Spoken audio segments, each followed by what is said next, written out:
Shenango Valley because it's the only live TV show currently coming from the Shenango Valley. Now your host, Sean Zipai with the Zip Code. Thank you, ladies and gentlemen. Thank you very much. I am extremely excited for tonight. Why? Because we have a couple local guys coming on the show, a team that many of you have fallen in love with and have come to know over the last couple years. We'll get to that in a second, but we got some exciting stuff for you tonight. Real quick, we're going to backtrack to last week. I want to thank Chiswick Showalter, the back-to-back national champions of spike ball. I want to thank those guys for coming on the show. And once again, if you want to follow them on Instagram, or you can even look them up on YouTube, they got a bunch of videos. But on Instagram, you can follow them at Chiswick Showalter. And like we put that up on the last episode, that's up on YouTube, so you can click on that. And if you guys could help us out, you can follow us at _zip code on Instagram. That'll help us out. We got a couple guests that I'll talk about at the end of the show that are probably just going to be live on Instagram instead of live on Facebook, just because they have some pretty large followings. We'll get to that at the end of the show. And then we also have a YouTube channel as well, which is just the Zip Code. So many of you have asked me about the producer, and I've told you many times you cannot see the producer until we get 1,000 subscribers on YouTube. So that might take some time. But once we get these videos up and rolling, once we get some more and more guests on, we start uploading them to YouTube, I think we'll get there eventually. So don't worry. You will see the producer eventually. Real fast, just a quick detail. If you guys post some questions for our guests, and I'm going to bring them on in a second, if you post some questions, we will try to get to them throughout the show.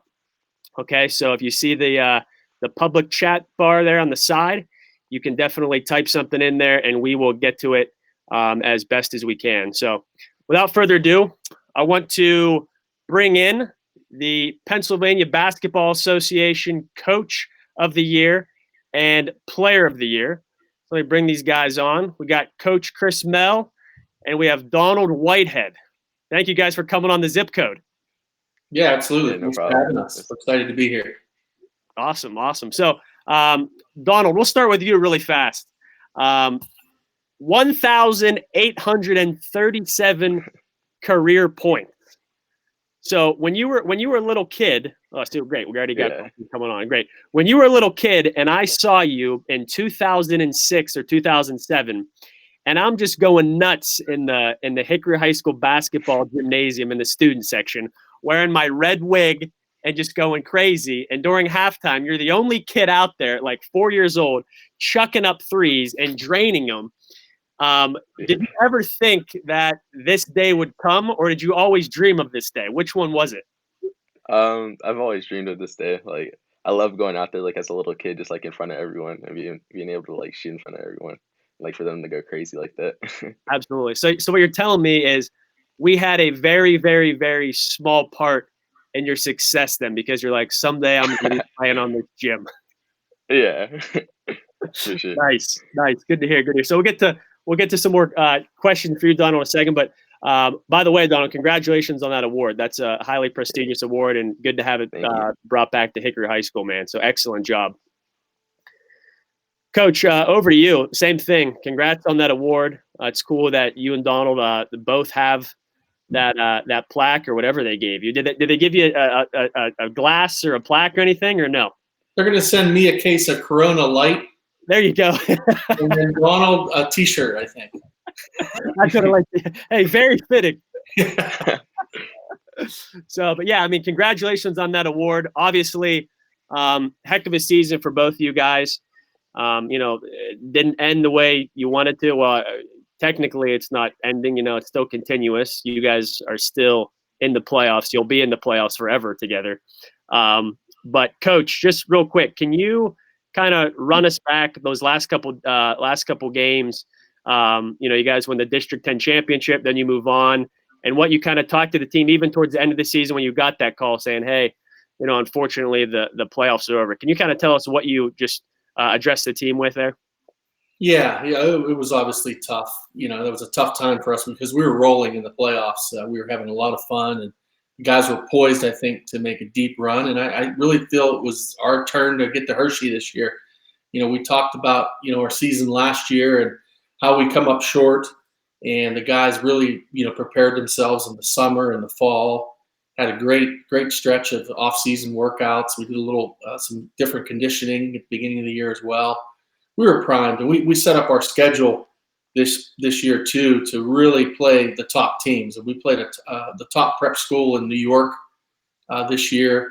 The AA Constitution, AAA Lincoln Park, 6A McDowell.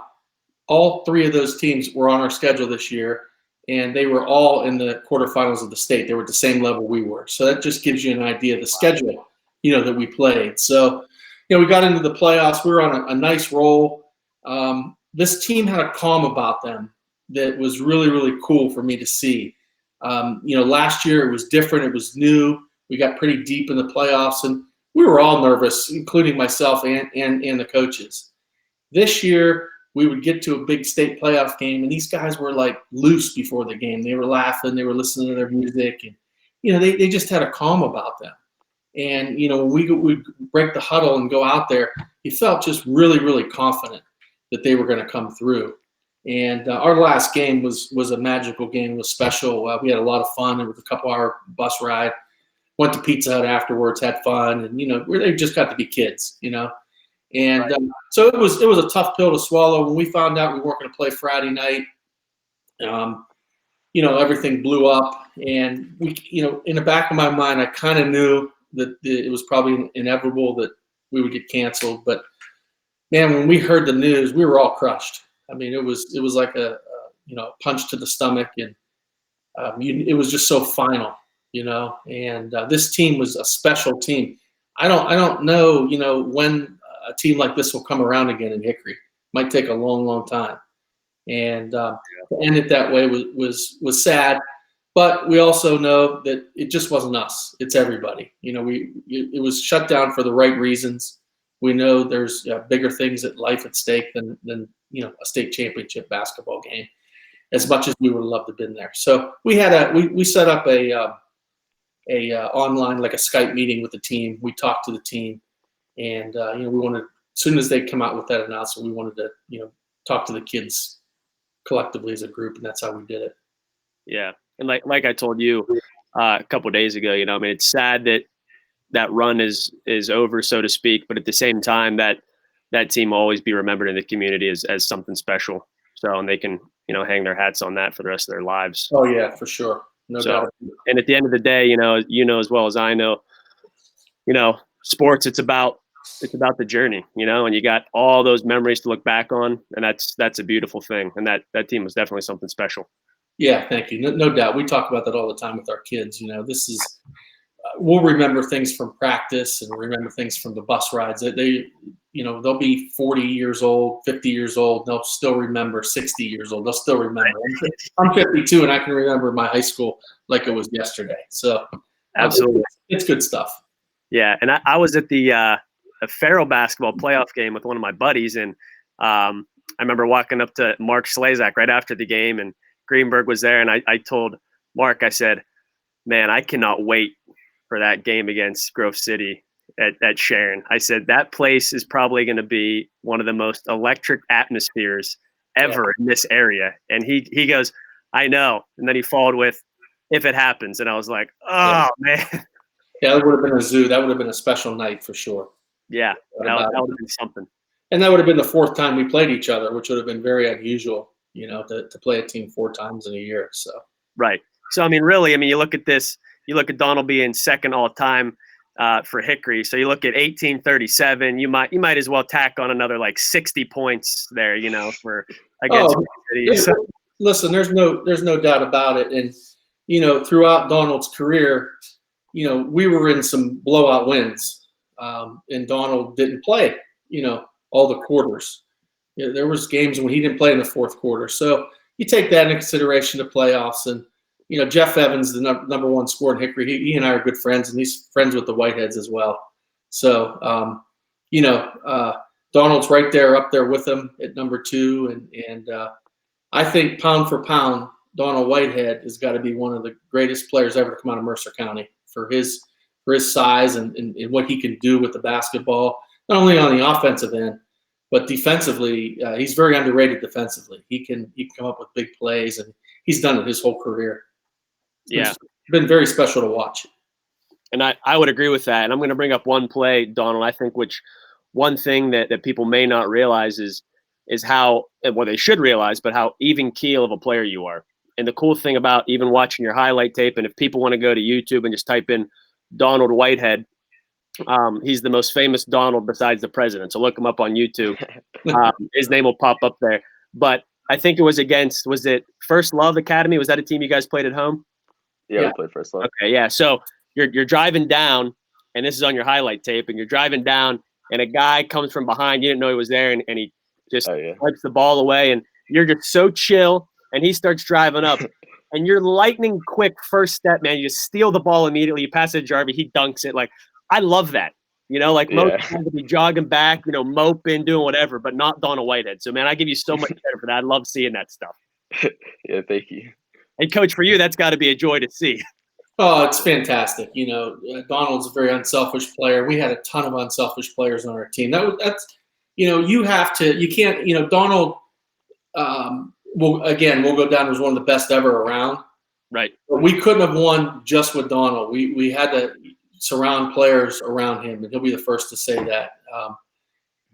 The chemistry that this team had was just phenomenal. We had bench players stepping up every single game in big moments to help us win games. And then if you watch Donald's highlight film of his senior year, or Peyton's or Connor's or anyone's highlight film, the one thing that you're going to really notice is how our kids on the bench were into the game. That's what excites me as a coach. I mean, that's what team sports are all about.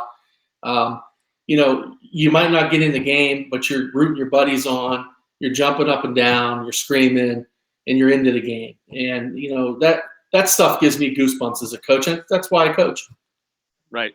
Absolutely. Absolutely. So while we're talking about some other players as well, let's bring in one of my thoughts. I was watching, I think it was maybe against Sharon at Sharon, and, towards halftime, it was maybe kind of tight. What was it? Maybe a 3 or 4 point ball game, and then you guys pulled away in the second half. But one thing I told my brother when we were watching that game was, I said, you look at these players right here on Hickory, that the basketball IQ, I said, I don't know if there's ever been more of a basketball IQ from a team that came out of Mercer County. So I was looking at a coach's son and Donald. Then you got Peyton, your son, so a coach's son. Then you got Evans, a coach's son. Then you got Canone, a coach's son. You got Jarvie. I mean, it's like, how many coaches' sons can we possibly have on the team here? It's a great point. Yeah, that's a really good point. I mean, these guys, they've been playing basketball since second and third grade, and I was lucky enough to coach most of these guys. We had a team called the Orange Crush back in third and fourth grade. We played some local AAU tournaments, and most of the guys on the team were on that team. And it's been fun and rewarding for me as a dad and, as a coach, to see these young boys grow up to be young men and be so successful, not only at basketball, but they're just great kids. We got a bunch of great kids that really care about the community, each other. So it's just been a pleasure to be around them. Yeah, that's awesome. That's awesome. So, Donna, real quick, let's start with this. Let's get over to you, ask you a few questions here. Do you remember the very first time you touched a basketball, or no? I mean, you were probably like 6 months old. Probably, but when I was like 3 years old, my dad would pick me up and I'd shoot the ball in the hoop. Like ever since I was 3, like I started doing that. And then like when I was 4, he's like, "All right, I'm done. You're gonna have to shoot from the ground this time." And that's like when I started shooting from the ground and being able to like shoot from there and just like keep going back as like the years went on. Like 5 years old, like making free throws and stuff like that. Right. And that's what I remember too. Like, it didn't matter much about form. You're 4 years old out there doing the high school basketball games at halftime, just like chucking up from the side of your hip, 3-point shots going in. So another question, why number 5? Is there somebody that you knew that wore number 5, or what? That's somewhat of a random number in basketball terms, I guess. Yeah. I used to like the number 20, but my dad was always like I think when he played football, he wore the number 5, and I always like wanted to be like him, so I wore the number 5 too. And I also like number 5, and then like I fell in love with number 5. So the first time you said your dad wore number 5? Yeah, when he Wow, played football, he wore number 5. that's good stuff. That's good because I was Yeah. racking my brain like, is there some NBA player that I'm missing that wore number 5? I'm like trying to look through some guys. I'm like, I don't think unless you were like a big Kevin Garnett or like Haram Butler fan or something. But that's good stuff. Your dad wore number 5. Nice, nice. Yeah. So as far as AAU, so outside of high school, you've been playing AAU for a long time, I'm assuming. For So sure. was I that played was like that? Oh, go ahead. Yeah, I was saying I played like since I was like second grade. I'd play up like with like the fourth graders, and like I'd always like play up for like a while until like maybe like middle school. Then like I started playing my own grade. Okay, so that Orange Crush team, was that only for a few years, or was that for a long time with these guys? That was for a few years, but it was definitely like really fun. Just like all the people like in our community, like just coming together, like great talent. We just had a good time together. Right. So most of these AAU tournaments, and there's a reason why I'm saying this because I'm going to get into something in a second. But most of these AAU tournaments, are they in Pittsburgh or are they in Cleveland? Do you guys travel all around, or what does that look like? Yeah, we traveled. We've been to Pittsburgh. We've been to Cleveland. All around like those areas. It was great. Like just like traveling like together. Like being like at those tournaments and just like a lot of times like we'd like goof off before games, just like build that like friendship and that bond as Right. little kids. Absolutely. It was definitely really fun. Yeah. Yeah. No, I mean, at any sport, obviously, chemistry off the court or off the field is incredibly important. So at some of these basketball tournaments, though, up to how many teams could we see in Pittsburgh or in Cleveland or wherever you guys were at? Were there a ton of teams? Um, yeah, it's been a while. Probably I don't know, maybe like 16 teams, something like that. There's a good amount of teams. Okay. What about like, That would be like per grade group. So they Yeah, play perfect. like from second or third grade all the way up through high school. So you literally have hundreds of teams at these facilities. So it was packed. right? Yeah. Yeah. That's like music to my ears. One thing, and who knows when it'll happen. But when Jim Landina was on a couple weeks ago, I said, Jim, when the heck can we get a sports complex in Mercer County? I said, I know it's not a cash cow, but I said, eventually we got to have it. We have so many, even when I was young, we left for all the sports, indoor soccer, whatever it was, we left. I said, at the end of the day, if there could be some sort of partnership with Penn State Shenango, if they were able to grow their athletic facility or do something, that would be unbelievably amazing and a great way to bring people in. Absolutely. Yeah. Yeah. And I know Sure. you'd love to see that, Coach, right? Oh, no doubt about it. That'd be great for the community, for all the schools. Right, 100%.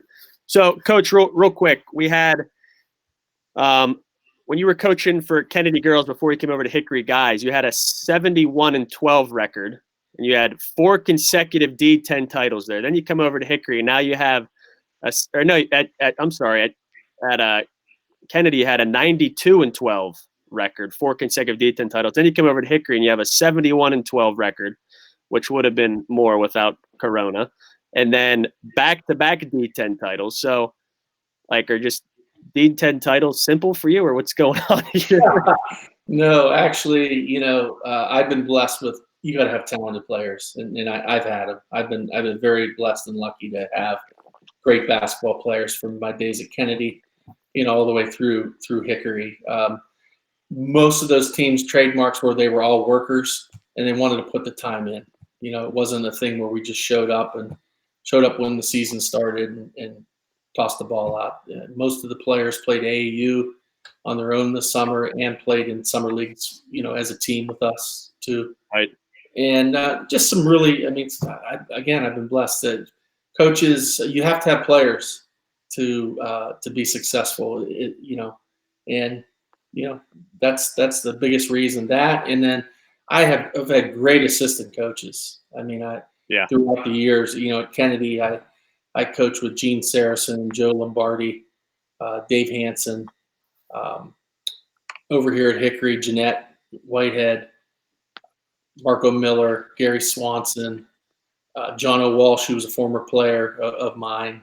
He's going to be a really good coach, coming down the line. And you got Bruce Bittler and a bunch of really good guys. So they've all bought into what we want to do, and they're all an extension of each other, and that's what makes it work.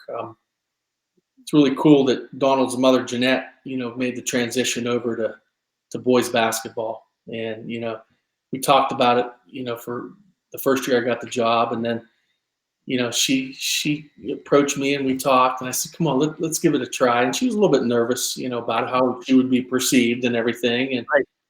Donald's mom, A, and B, a woman's coach in a guy's game. And I'll tell you what, man, she whipped those kids into shape from day one, and they really respected her. And I was really proud to see her make that transition. And she was a big reason, along with Marco and Gary, for our success. Right. Most of the people you name there will go down as legendary basketball names in Hickory high school history. Yep, no doubt about it, for sure. And Donald, for you, were you excited that your mom was coaching, or were you kind of just like, "Oh, mom, come on"? No, I mean, I was excited. It was good. Yeah. She loves coaching, so it's just like good for her to do something new. Yeah, she was a heck of a girls basketball coach on the girls side of things at Hickory too. So Yeah. legendary Coach Whitehead, absolutely. Yep. Donald, I'm going to ask you: was there one player growing up that you kind of idolized, or no?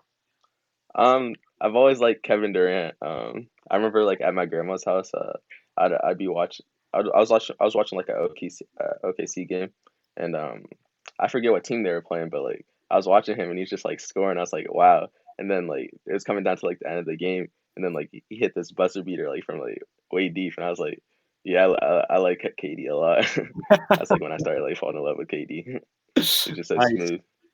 Yeah, he is. Absolutely. We'll get to a couple more questions in a second if you guys want to keep posting them on the side of the chat. Coach, one for you that we had earlier was this is from my buddy Jeff Knoll. He asked, "What college or professional coaches do you most admire?" I like Coach K a lot. I think Coach K put in his dues over the years. He's had some lean years to start, and then he really built up a program. And obviously he gets top players, but he was a big reason for that. Putting Duke on the map for college basketball. And once he started winning, he's just done a phenomenal job. I like the way he carries himself, and he's a thinker and really seems like a pretty wholesome guy for the most part, which I really like. I also like Coach Huggins. I like watching Huggies post-game press conferences because they're classic. If you ever get bored during Coronaville, just pull up some of his press conferences. He can be so miserable where they could be winning, won a game by 40, and he's still, not happy. Not that I want to be that way, but he's like a blue collar worker.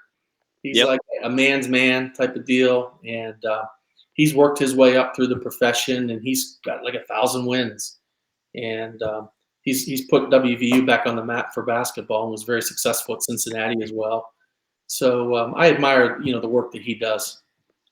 Yeah, absolutely. And the speaking of Coach K, when I was in high school, we had a ton of people coming to the games just for the student sections, and we had our red wigs. We try to idolize the Cameron Crazies because I've always been a huge Duke fan. So we tried our best. That's the beautiful thing about basketball, right? Is the fans can actually determine different things during a game, which is awesome. No doubt about it. I was fortunate enough. Peyton and Tyler, when they were younger, we got to go. John Latina, who's from Newcastle, was a Duke assistant football coach for years, and he followed Coach Cutcliffe. He was at Coach Cutcliffe was, where the heck was he at before Duke? I can't remember. He coached Peyton Manning. And so John, through one of my buddies, Ronnie Greco, he invited us down to a Duke football game. We were on the field, and it just so happened that was Midnight Madness that night at Cameron Indoor Stadium. So we got to see a football game, be on the field, and then we got to go into Cameron. And what you wouldn't understand about Cameron is you think it's this big, huge place. It's a small gym. It looks like a library on the outside. You walk in, and it's just so historic. And you're right. The fans, those kids are right near the court, and they really influence games. Right. No doubt about it. 100%. And I think I might come back to the just to Hickory, just to the high school, if I can teach a little course just for the student section. Maybe the athletic director can set that up for me. I like that, Sean. I went on a big rant one time because I said, listen, we're getting all these kids to the games, but a lot of times they're just standing there. We need some more enthusiasm here. I agree. Love it. We'll see about that for next year. I'm going to text Madeline Hoffman right now. Okay, there you go. Get it done. Get it done. Right. So, Dawn, I'm going to come to you, and I'm going to ask you. This is another question we had from somebody that's tuning in. My buddy Cody Work. He said, the most important life lesson you believe you've learned from basketball or high school athletics? Just like you have losses and wins, just like in life. In basketball, you don't always win every game. Like you'll have some losses, but like you have to learn how to bounce back and like fight through adversity. Like even last year when we lost to Emotep, like we were down, but like I even remember like my teammate Bailey, he's like, we'll be back next year. And that's just like that motivation that you have in life. Like you don't always win every thing in life. You have to go through losses to get to that win, like that bigger goal. Yep, 100%. That's the beautiful thing about sports, man. Tons of life lessons. Well, I think there was what was that Dwayne Wade commercial like way back in the day? I think it may have just been for Nike. It's like fall down 7, get up 8, or something like that. Just some cool things. But yeah, absolutely. Any other sports besides basketball, Donald, or no? Once you started shooting hoop, nothing but hoop. I played football. I played football in 5th grade. I like football. Except like when I get tackled, I hate like being hurt after getting tackled. But I like football, but I didn't play it because my AAU coach, his name was like Alfiero. He's like, I don't want you playing football. I don't want you getting hurt for basketball. And I was like, okay, I guess. But I always had a love for football. Nice. And just talking about your childhood a little bit. So your sister's a good basketball player as well. Yeah. Would she say that she could still square you up one-on-one, or no? Does she know that those days are gone? I think she knows those days are gone. But yeah. Here we go. Okay. Yeah, I don't know, man. I think she could take you in the post and do work on you, Donald. Oh man, Dawn, we'll stick with you here. Just a quick top basketball memory over the years, man. If you can rack your brain a little bit, it could be, even when you were younger. It could be in high school. You have a top memory you can think of? Probably my sophomore year. When we played Sharon at home, and like that game was just like so packed. Like I don't think we've ever played in like a sold out game like that before. And it was just like a crazy environment, and like everyone was like so excited. And like that game was close and went down to the wire, and it was just a really fun, exciting game. And like it brought like the student section, like everyone was like, I want to come back. Like that was so fun. It was just like a great experience that I don't think we've experienced in a while. Yeah, you said that was what game? My sophomore year, at home versus Sharon. At home versus Sharon, sophomore year. Yeah. Okay. Would you guys say that that's probably the best environment every year, home against Sharon? Yeah, definitely, Yeah, definitely now. Like my freshman year, it wasn't like that, but after sophomore year, like every year on has been like that at home for sure. Yeah, and at Sharon. It's a great environment. It really is. Coach, I'm going to shift over to you real quick. Who the heck introduced you to the game of basketball? Well, I tell you what, my uncle actually. 2 things about him. One, he was a fanatic fan like you. Yeah. They would have a sign. His last name's Fazzone, and they would call him Fuzzy. Was his nickname. So they had a sign, Fuzzy's Corner, and that was all him and his buddies that would be nuts at the basketball game. And he actually basketball games, boys basketball games at Union High School. Yeah. Nice. Yeah. So he used to take me to the games when I was in 5th and 6th grade. So I used to travel all over with him and his buddies and go to the games. And I really fell in love with the sport, watching it and watching the great players. And whenever you're a kid in middle school, and you have a love for a game, which I had for basketball, people look at Donald like he's a rock star. When you're in middle school, they just look up to our kids. And I always remember that. I remember walking in the hall, or walking in the game, one of the players walked out, and I was like always, treat him like an NBA player. So it was really cool. So that I kind of fell in love with the game by watching it and then starting to play it. I started playing kind of late, like in the 5th grade is when I started playing. Okay, nice. And then did you graduate from Union then? I did, yeah. Yep. Okay, nice. So was your first coaching gig then at Kennedy then? Was that your first gig ever? No, actually, I coached 7th grade boys basketball at Union way back in the mid '90s, and then I met Justin Magistro when I moved up here, and Justin was coaching the girls at Reynolds, so I went with him his first 2 years there, and then I followed him over to Sharon when he had the Sharon boys job, and I worked a year underneath him at Sharon, and then I coached at girls at Chenango High School in Newcastle for 4 years. I took a little bit of time off and then, got back into it and started at Kennedy. Nice. Yeah. Nice. So as far as this year then from the coaching side, was there one thing that sticks out during the season, or is it really just in your mind all about, like we said, a journey? Man, there's like several moments that I'll never forget. One in particular, we went to Philadelphia this year to play a team called Constitution, and they're always in the state championship every year for their division. And it was a big trip for us. We played them it was over Christmas break. I'm trying to think. I think we played them on a Saturday. So we left bright and early Saturday morning around 7 a.m. We had a coach bus. We drove. We stopped at a mall. We ate at Chick-fil-A, and we gave the kids like an hour and a half to 2 hours to just go. And they went in. I think it was Dave & Buster's inside, and they were just being kids, It's a nice time. We went, checked in the hotel, and then we drove the bus. When I say we went to Philly, we went to downtown Philly. This Constitution is right on Broad Street. So we're in this big coach bus. We go past a school that kind of looks like it's been closed forever, and we're like, that can't be it. Well, that was it.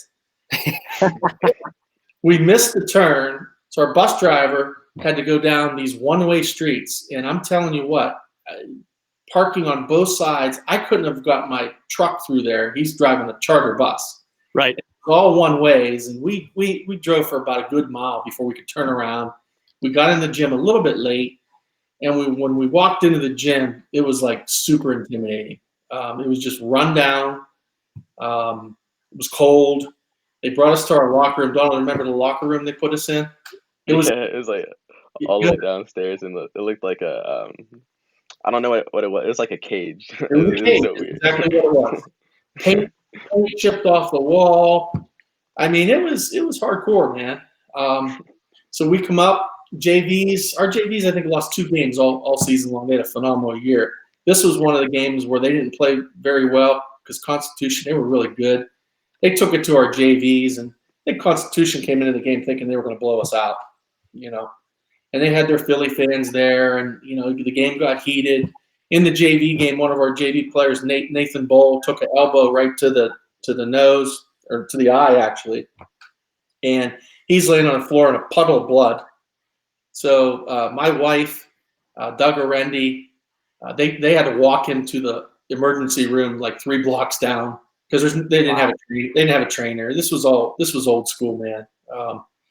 So they did that while we played the varsity game, and it was a phenomenal game. We were winning. They come down, last second shot, knocked it in, and tied the game, and it went into overtime. And their fans were just going nuts. They were contesting calls, and literally a couple of their fans were on the court yelling at the referee right next to him on the court. I don't know how that's not a technical, but that's the way it was. It was insane. And we ended up winning that game in overtime. And that was just an unbelievable win for us. I remember the locker room like it was, yesterday. We were so pumped up and so happy. And we got a police escort out because by that time it's 10 o'clock and you're literally in downtown Philadelphia. Yep. So we had a police escort bring us to our bus. We went to the hotel. Kids played cards all night. We got up the next morning and we went to the Rocky statue. So we got to go to the art museum. Kids got to run up and down the steps, and we just enjoyed each other. It was just a cool time that I'll never forget. I think it was a highlight of the year for us. Yeah, that's cool. Yeah, I mean, anytime you can make those trips, you have memories forever. Yeah. So many fun and weird things happen on those sports trips in high school. Yes, they do. For sure. So, and there was probably not even a doubt in your mind that you were going to lose that game having this guy next to you as well. He makes things a lot easier. He hit some big shots, obviously, in that game too. But yeah, whenever we had him running the show, you feel pretty good. Absolutely. So we have a question here from Jim Bombeck. I'm going to put his question up on the screen. Hey, Jim, my neighbor. Yeah, he said, "What is next for Donald?" So I'm going to read this quote real quick. This is from a quote of a Newcastle coach. He said, "Donald is only one of two players he has ever coached against, and plus probably 300 plus games that completely dictated the pace of the game." And I think that other guy he was talking about besides you, Donald, plays at Virginia Tech now. So, Yeah. And his point in saying that as well, he talked to somebody from Arizona that said you're definitely a D1 player. So, I mean, I guess now you're probably just in a little bit of a waiting game. But to Jim Bombeck's point, if you want to talk to, what's next for you? Yeah. Well, first, what the Newcastle coach said, that was a huge compliment. So I thank him for that. But right now, I have a few D2 offers. I have like Cal U, Mercyhurst, Gannon, Slippery Rock, Pitt Johnstown, and I'm just like waiting it out right now. Like, cause like I have like people like still like reaching out to like different like coaches and stuff. It's like I'm just like being patient and like seeing what happens. Like I'm not gonna wait like too long before like I make a decision. Rather that's like D2 or possibly prep, probably not, but possibly. But I'll make a decision like not too long. But right now I'm just like being patient and seeing what happens. Yep, good stuff. Good stuff. Another question. This actually comes from a guy named Dan Zipai. That is actually my father. Father, thank you for tuning in, my friend. So it says, Donald, what did your training regimen look like? Did you participate in any of your sports? So we got that you participated in basketball, football as well for just the 1 year. Yeah. So your AAU coach told you, hey, man, heck no. But as far as what your training regimen looks like, I mean, you probably know the 10,000 hour rule. Malcolm Gladwell did that study. Hey, guys that are really good at their craft, it's 10,000 hours before they quote unquote become an expert. Yeah. Sure. Throughout the year, you probably put in a ton of time. Mm-hmm. I used to, well, I still do sometimes, but I went to this guy. His name was Joe Botina, and he did like a whole bunch of skill workouts. Even Peyton went there. Just like a whole bunch of people like around the area would go to Joe Botino's, and we get a good skills workout. And he probably really made me the player who I am today.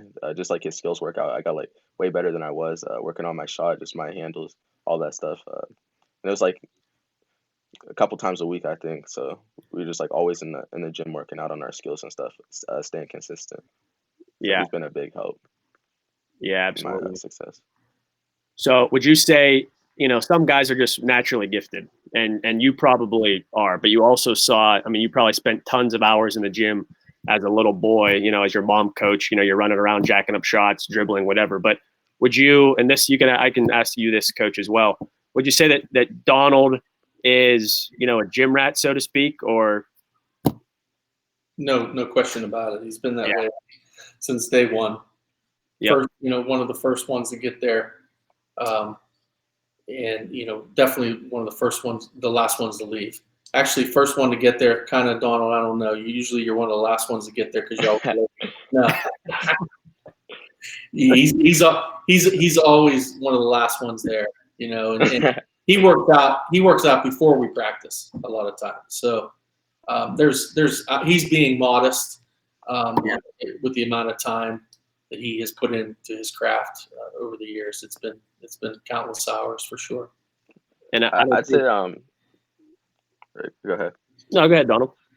Well, I was saying like a really big thing that like helped me out is just like with AAU, like I would travel like all over like the country, like especially like my middle school days and like beginning of like high school, like I traveled like to Las Vegas, I traveled to like Florida, just like all over the country, and like playing against like the best competition. Like I'd play against like people like top 100 recruits in the country just like consistently, and I just like get to play against that like high competition. So like when I like come back to high school, like I just be like way more like experienced and like calm. Like nothing would like rattle me. I just like be confident in whoever I played. Yeah. And obviously that's huge if you're able to see what competition is out there throughout the country at a young age.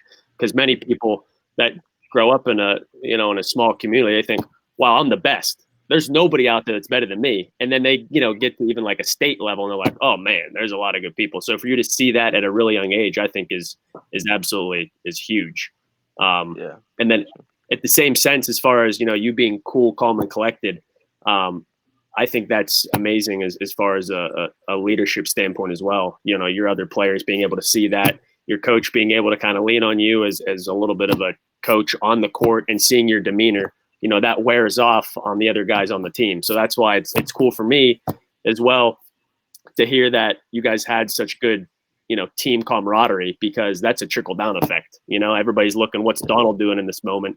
And to have you be the leader of the team, that's awesome. And that'll pay dividends, 8-10 years from now, hopefully, if that keeps trickling down, because people know what it takes to get to certain levels. So kudos to you, man. Yep, no doubt. He's definitely left. He's leaving a great mark for Hickory basketball, no doubt. Yeah. So one more question here, and then we're going to get to a fun part that I promised you guys that our viewers are going to love. But this is from my buddy Jeff Noyd. Says, Donald, best player you've ever played against, best defender, hardest to guard. All right. This is a tough one. Like best player, I can't like say one player, because like especially like even last year I played in the Adidas Gauntlet, and like there's like so many like ranked players, like top players in the country. I guess like someone around like the area, like one of the best players around the area that I'd say is like Ethan Morton. Like he's always been really tough. I used to play AAU with him actually in middle school. We played on the team called our Prospects, and just like growing up with him, like he was always like a great player. And like I just like loved playing with him, because like I didn't like have to do the work. I'd be like I'd watch Ethan Morton like just go 1-on-1 and like do everything, and I'd just be like sitting ready to catch the ball and shoot. But he's definitely one of the best players I played against for sure. And then wait, what was the other question? The second one. The second one was best defender, hardest to guard. Best defender. I mean, you can say, man, nobody can guard me. I mean, I was just gonna. You took the words right out of my mouth. Come on. Come on. Yeah. Sometimes, coach, maybe on to the next question. Yeah, that's right. Okay. That's right. All right. Well, the hardest person for me to guard, I'd say, was this one guy. His name was Jamal Mashburn Jr. His dad was Jamal Mashburn, who played in the NBA. But he was a really good player. Like his game was similar to mine, like in the way that he does like dribble pull ups like mid range, and he could like get to the hoop, and he was just like explosive, and he had like a really good pull up, just like mine. It's like so similar to mine, except he was just a little bit bigger than me. So it was just like hard to stop, and like I know like people struggle like stopping me, and just like for him to like have that size and be able to like jump over you, like even when you're right there. So he's probably like the toughest player I've ever had to guard for sure. Yeah, I think, talking about your dribble pull up, being able to get that separation, and especially around the elbow, I think there's many people that are glad to see you graduating from other schools, man. Yeah, for sure. They're tired of looking silly. So, all right. So this next segment, let me get a quick word from our sponsors here. Sheets Run and Done. Thank you, Sheets. We're going to hopefully be giving away some gift cards, some Sheets mugs, some Sheets coffee in the future shows here. Well, this is a segment that many people love. We're bringing it back by popular demand. This is a segment where I ask you guys random questions, and they have to be fast. So I'm gonna need the first thing that comes to your mind. They're all safe questions. Just you gotta tell me what first comes to your mind. Okay. Okay. All right, Coach. I'm gonna start with you. Favorite sports movie? Hoosiers. Favorite fast food restaurant? Whoa, yeah, that's a tough one. Five Guys. Favorite sports team? I would say Lakers. Favorite restaurant in the Shenango Valley? Ooh. Muscarella's. Good call. Good call. Favorite cereal? It's boring. Honey bunches of oats with almond. Gotta have the almonds. Gotta have the almonds. That is classic right there. That's going to go on top 10 zip code memories for for years to come. Best NBA player besides Jordan. Oh, it's got to be LeBron. Name one thing you're bad at. Whew, I can't draw worth crap. Should there be a shot clock in high school basketball? No. Well, Dick Vitale thinks there should be. So Yeah, I'm sure he does. Favorite Disney movie? Whew.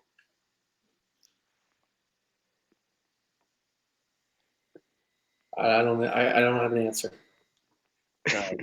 How about The Lion King or something like that? How about that? We'll go with that. That'll work. All right, you can stop sweating, Coach. You're done. Oh, You're good. done. Thank you. As per usual, unfortunately for participating in that game, you don't win anything. But yeah, no problem. All right, Donald, here we go, man. All right. All right. Yeah. Okay. Most memorable basketball game.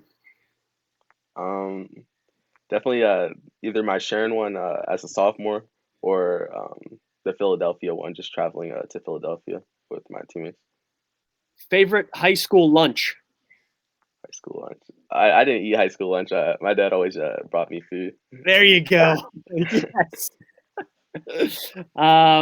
Let's see. One hobby besides basketball. I play Xbox. I don't know if that counts. That counts. Best flavor of Gatorade. I like yellow Gatorade. What's your favorite cereal? Frosted Flakes. Okay. Favorite sports team. Golden State Warriors. Favorite band. Favorite band. Or music artist. Music artist. I don't know. I gotta think. We'll get you a pass. Okay. Do you think there should be a shot clock in high school basketball? I wouldn't mind to see that. I think it would speed it up. It'd be a little bit fun. Favorite sports movie? Sports movie. I have a show that I like. It's called All American. I don't know a movie right now though. Gotcha. All right, last two. Favorite fast food restaurant? Chick-fil-A. There you go. Favorite restaurant in the Shenango Valley? The Shenango Valley. I like Applebee's. There you go. All right, you're off the clock, Donald. All right. Get yourself a Gatorade towel, man. You know you can stop sweating. You're cool, calm, and collected under pressure, so that's good. Yeah, we have a comment here. There's a shot clock in Maryland that prepares the athletes for college. So hey, That's a good point. well, I mean, we'll see. I've always thought it'd be fun to get up by one and then like the whole entire second half just run motion. You know, I would like to see that in the future, Coach. Okay. That would be pretty boring, actually. You're right about that. You're right. One last thing, and I said this on my very first show ever, and who knows if we can make it happen, but I would eventually love to see all of the Shenango Valley teams play every single year. I don't know if we can make that happen, but it would just be cool because, you know, as an old geezer like me now at 28 years old, you know, I go to these games and it's just a cool community atmosphere. So, you know, whenever Hickory plays Sharon, obviously those are amazing, but it will be cool to see Hickory play Kennedy, Hickory play Farrell every year. So I don't know who makes those schedules. You guys know, but you know, this is just one man's take on the zip code. That's all. So just throwing it out there, Coach. Yeah. I hear you. No, they are local rivalries are fun to do. You know, we were in a league last year where you have 16 league games and PIA says you only can play 22 regular season games. So it only gives you 6 outside of your league. So it can be tough, you know, trying to get everybody in like that. But I agree. Next year we're going to actually play at the Farrell Christmas tournament, which we're excited about doing. So Farrell will be in there. I think Kennedy's in there as well. So we might match up, you know, and play either one of those teams. So that'd be some added nice little local flavor for us next year. Awesome. Well, hey guys, I want to thank you a ton for sweating it out here with me for about 50 minutes on the zip code. Thank you for having us.